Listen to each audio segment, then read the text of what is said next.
Berita kekalahan Jepang.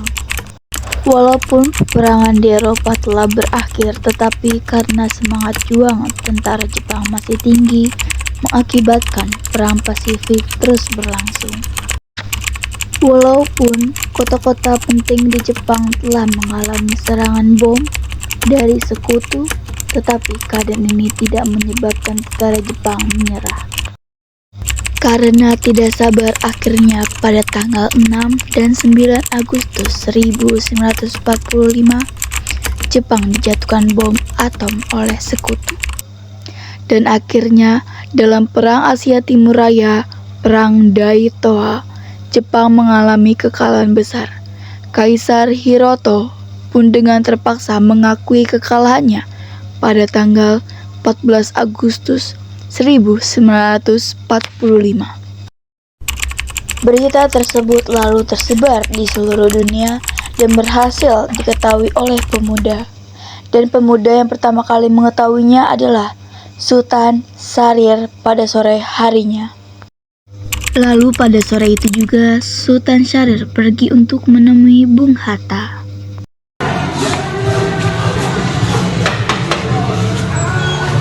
Selamat sore. Iya, selamat sore. Ada keperluan apa, Sultan? Mari duduk dulu. Saya hanya ingin memberitahukan bahwa saya telah mendengar berita kekalahan Jepang dari sekutu. Bagaimana Anda bisa mengetahui hal itu? Bukankah sudah semua stasiun radio milik kita diolah tentara Jepang? Memang semua radio milik kita sudah disegel, tapi kami mendengar berita ini dari radio gelap yang kami buat sendiri. Bahkan kami selama ini mengamati jalannya perang secara sembunyi.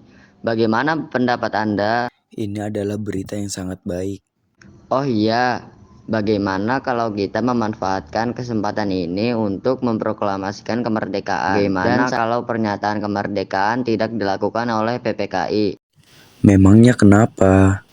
Karena saya khawatir bahwa kemerdekaan ini dicap sekutu buatan Jepang. Tapi saya tidak bisa memutuskannya sendiri. Bagaimana jika sekarang menemui Bung Karno? Baiklah kalau begitu. Akhirnya mereka menemui Bung Karno yang saat itu menjabat sebagai ketua PPKI. Ini selamat sore. Ya, selamat sore. Ada perlu apa ya? Mari duduk dulu. Apakah Bung sudah tahu tentang berita kekalahan Jepang? Iya, tapi saya belum yakin sepenuhnya tentang berita tersebut. Bung, apakah kita bisa memproklamasikan kemerdekaan tanpa campur tangan PPKI? Saya rasa tidak mungkin, dan saya pun tidak bisa memutuskannya sendiri. Lalu pada subuh 16 Agustus, Bung Karno, Ibu Fatmawati, Guntur, dan Bung Hatta dibawa ke Rengas Dengklok. Dan hilangnya kedua pemimpin PPKI tersebut mengejutkan Ahmad Suebarjo. Karena merasa khawatir kepada kedua pemimpinnya, ia mencari informasi. Akhirnya ia mengetahui bahwa Bung Karno dan Bung Hatta berada di luar kota, yaitu di Rengas Dengklok. Ia segera meminta kepada pemimpin peta pemuda tersebut untuk mengantarkannya ke Rengas Dengklok. Bisakah Anda mengantarkan saya menemui Bung Karno dan Bung Hatta? Apa yang akan kami terima untuk itu? Saya akan menjamin proklamasi akan diumumkan besok 17 Agustus 1945. Baiklah, saya akan mengantar Anda.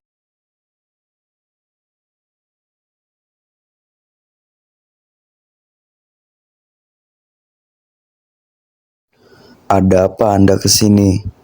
Bung, sekarang Jepang sudah menyerah secara resmi. Mengapa demikian? Karena Anda berdua sebagai wakil dan ketua tidak hadir dalam rapat tersebut. Akhirnya, mereka sepakat untuk kembali ke Jakarta malam itu juga. Dan malam itu juga mereka mengumpulkan anggota PPKI dan pemimpin kelompok pemuda untuk membicarakan persiapan proklamasi.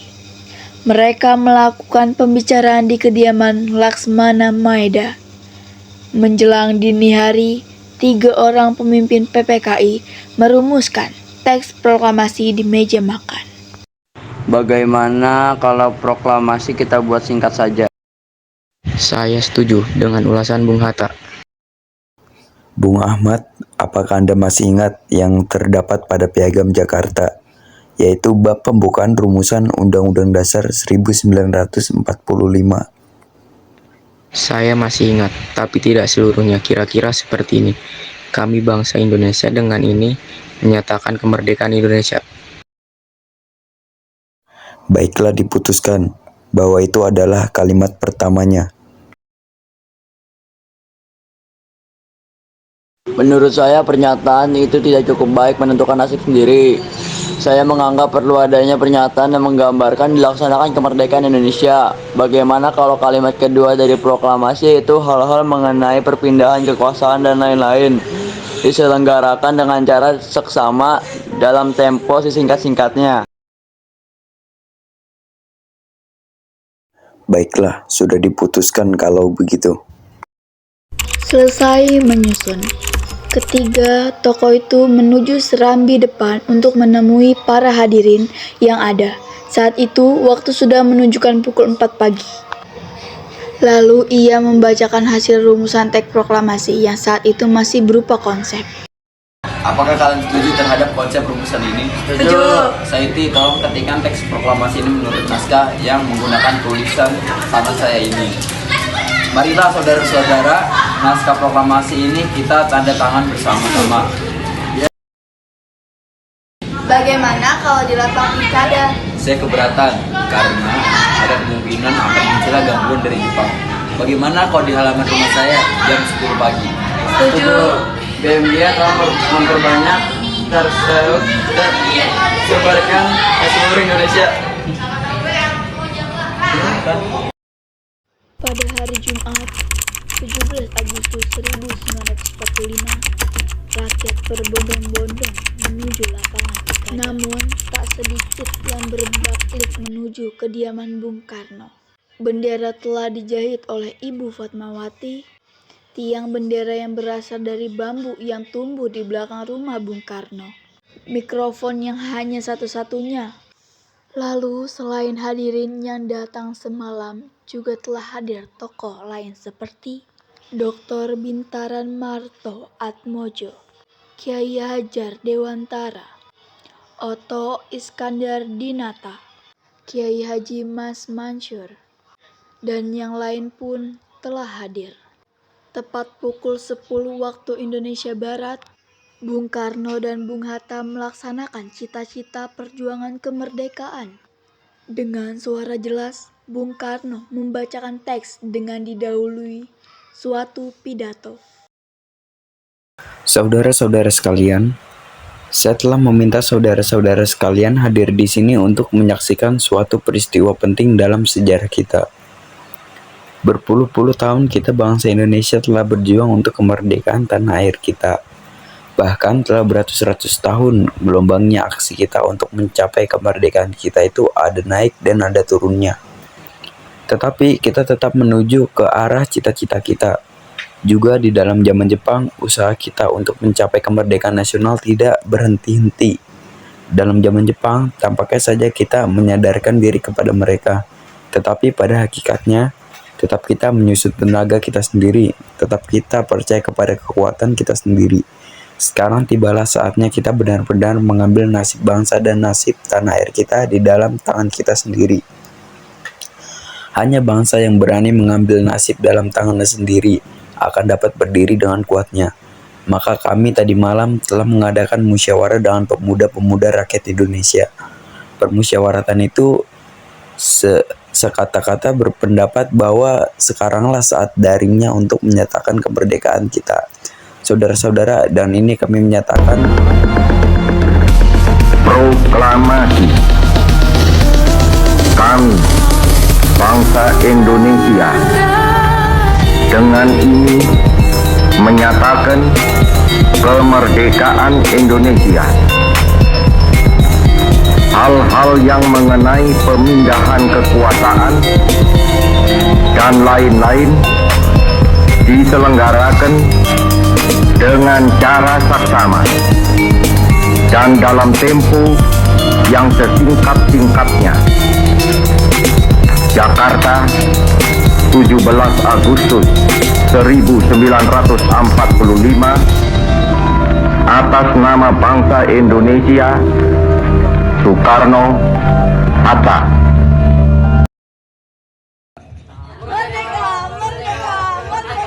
Tanah airku tidak kulupakan, kan terkenang selama hidupku. Biarpun saya pergi jauh, tidak akan hilang dari kalbu. Demokrasi parlementer. Selamat pagi, selamat datang di debat terbuka tentang masa demokrasi parlementer. Kita akan membahas bagaimana demokrasi parlementer berjalan di negara kita saat ini. Mari kita mulai dengan pertanyaan pertama. Bagaimana menurut kalian? Apakah demokrasi parlementer berjalan dengan baik di negara kita?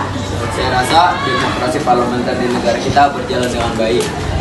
Kita memiliki sistem parlementer yang memungkinkan warga negara untuk memilih wakil mereka untuk duduk di parlemen dan membuat keputusan bersama. Selain itu, kita juga memiliki kebebasan berpendapat dan berbicara dalam debat parlemen. Saya setuju dengan Budi, tapi saya merasa masih banyak yang harus diperbaiki dalam sistem ini. Ada anggota parlemen yang terlalu fokus pada kepentingan partainya dan lupa untuk mewakili kepentingan rakyat. Saya rasa kita perlu memperkuat mekanisme kontrol dan pengawasan terhadap kinerja anggota parlemen.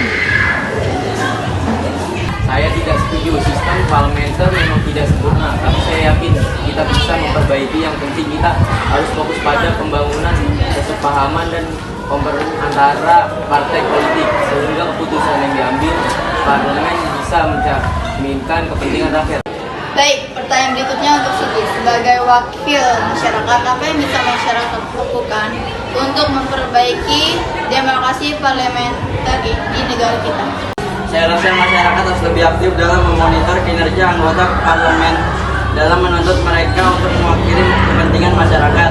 Kita bisa memanfaatkan teknologi untuk memudahkan akses informasi dan memperkuat partisipasi publik dalam proses pengambilan keputusan. Terakhir, apa harapan kalian untuk masa depan demokrasi parlementer di negara kita?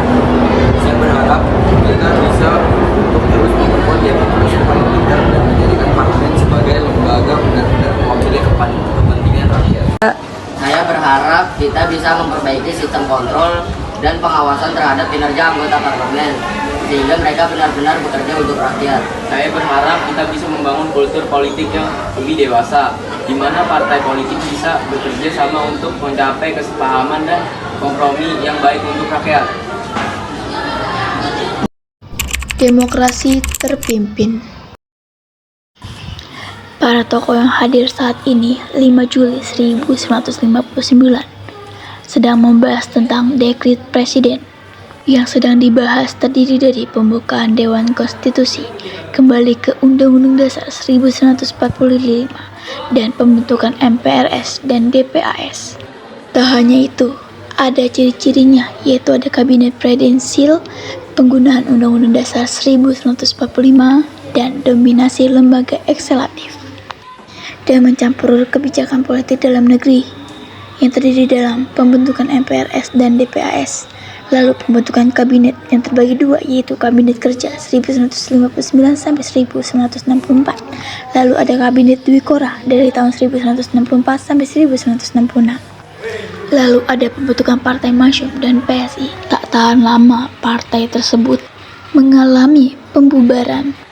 Keterlibatan itu terjadi karena tokoh partai tersebut. Masa Orde Baru.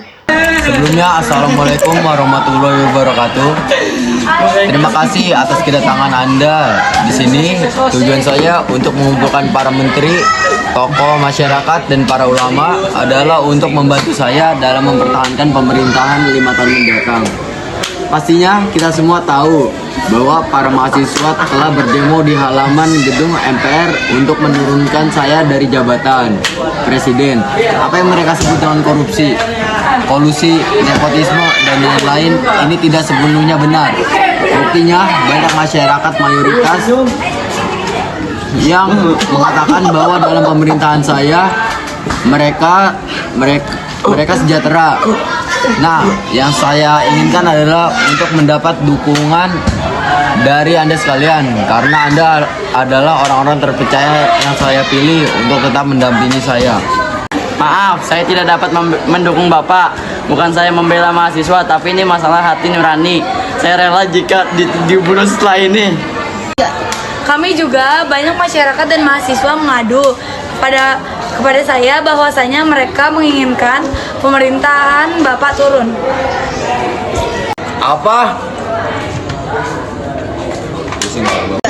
Saya yakin kalian akan membantu saya meyakinkan mahasiswa bahwa saya tidak seperti apa yang mereka kira selama ini.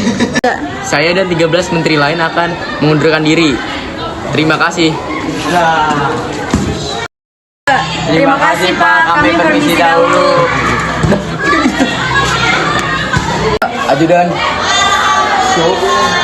Siap. silakan duduk.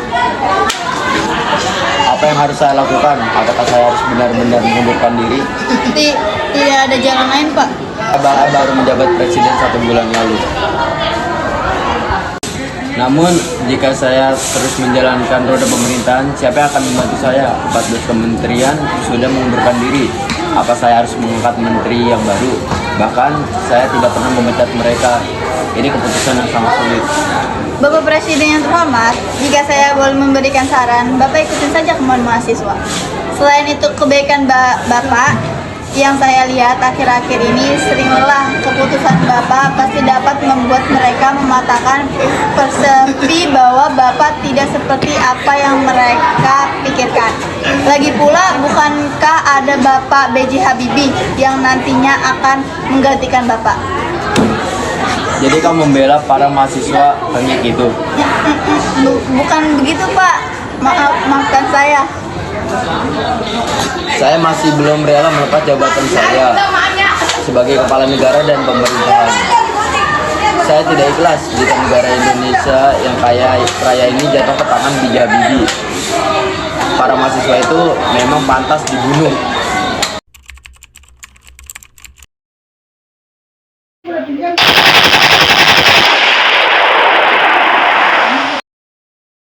Masa reformasi. Pada bulan Mei tahun 1998, Indonesia mengalami pukulan terberat krisis ekonomi yang menerpa Asia Timur. Meningkatnya inflasi dan pengangguran menciptakan penderitaan di mana-mana. Ketidakpuasan terhadap pemerintah yang lamban dan merajalelanya korupsi juga meningkat. Bulan April tahun 1998, segera setelah Soeharto terpilih kembali sebagai presiden, mahasiswa dari berbagai universitas di seluruh tanah air menyelenggarakan demonstrasi besar-besaran. Mereka menuntut pemilu ulang dan tindakan efektif pemerintah untuk mengatasi krisis. Ini adalah insiden terbaru ketika mahasiswa Indonesia meneriakan aspirasi rakyat dan dipukuli karena dianggap menimbulkan kekacauan. Suara rakyat dibungkam peluru. Para dosen merasa seakan tembok berisi wajah-wajah TNI. Dan aksi demonstrasi mahasiswa dijegal dengan tank-tank besi. Bangkitlah kawanku, ayo kita maju, merdeka. Berapa banyak korban yang terluka dan tewas? Ratusan. Di mana mereka dirawat? Di Rumah Sakit Sumber Waras, mereka sedang mendapat perawatan dari Hafidin, Elang, dan Hendriawan juga salah satunya. Lanjutkan perjuangan kawan. Baiklah. Turunkan Soeharto, turunkan Soeharto, turunkan Soeharto, turunkan Soeharto sekarang juga. Untuk memperhatikan ketentuan pasal 8 dalam itu saya memutuskan untuk menyatakan berhenti. Untuk menghindari kekosongan pemerintahan, posisi presiden akan digantikan oleh wakilnya. Indonesia merdeka. Demi Allah saya bersumpah akan memenuhi kewajiban Presiden Republik Indonesia dengan sebaik-baiknya. Indonesia merdeka. Habibie pun tak luput dari tindakan KKN. Beliau juga melakukan KKN. Apa kita ingin bangsa kita dipimpin oleh pemimpin KKN? Mahasiswa Indonesia, kami mahasiswa Indonesia bersumpah bertanah air satu, tanah air tanpa penindasan. Kami mahasiswa Indonesia bersumpah berbangsa satu, bangsa penuh keadilan. Kami mahasiswa Indonesia bersumpah berbangsa satu, bangsa tanpa kebohongan. Hidup rakyat, hidup rakyat. Negeri ini dikuasai oleh fasis, militer yang sewenang-wenang menginjak-injak hak rakyat, menginjak-injak kita semua. Abri, tugasnya dilindungi, asal melindungi. Gerakan seluruh seribu untuk menghadapi demokrasi mahasiswa. Siapkan juga ribuan peluru karet yang penyediaannya semakin menipis. Pasti menang. Lawan dan menang. Kita semua pasti akan menang. Untuk membahas persiapan pemilu tahun 1999, sidang istimewa MPR dibuka.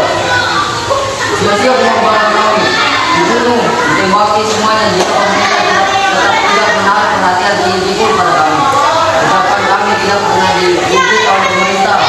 Kami benci terhadap siapapun yang tidak diajar untuk menghargai pendapat orang lain. Kami dibunuh, kami ditembak. Pembunuh.